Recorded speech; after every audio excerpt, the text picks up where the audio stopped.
بسم اللہ الرحمن الرحیم۔ السلام علیکم۔ وادی کشمیر میں اماں زینب نہایتی قسم پرسی میں زندگی کی گزر بسر کر رہی تھی۔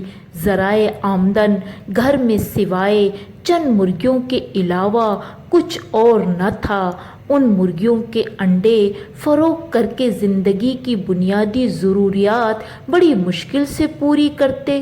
ان کی کوئی اولاد بھی نہ تھی۔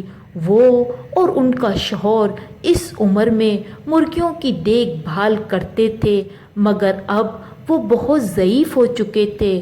ان سے اب مرغیوں کی دیکھ بھال کرنا بھی مشکل ہو چکا تھا۔ رمضان کا مبارک مہینہ آ چکا تھا۔ اس مبارک مہینے میں بھی ان کے پاس کچھ نہ تھا، لیکن یہ دونوں بزرگ روزہ رکھتے اور اللہ کا شکر ادا کرتے۔ جو تھوڑا بہت میسر ہوتا وہ کھا لیتے۔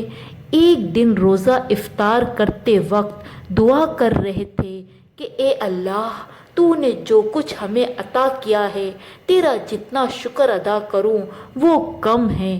اتنے میں ایک دم مغرب کے وقت آسمان کی طرف دیکھ کر مرغے نے آواز بلند کی۔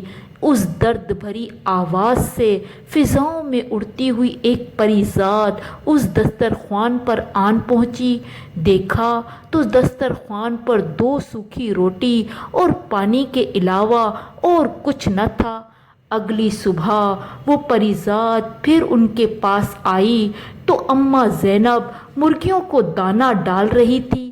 پری ذات نے ان مرغیوں میں ایک ایسی مرغی شامل کر دی جو کہ سونے کے انڈے دیتی تھی، اور ساتھ ہی اس مرغی کے ایک کاغذ رکھ دیا جس پر لکھا تھا، اس راز کو کسی پر کبھی عیاں مت کرنا۔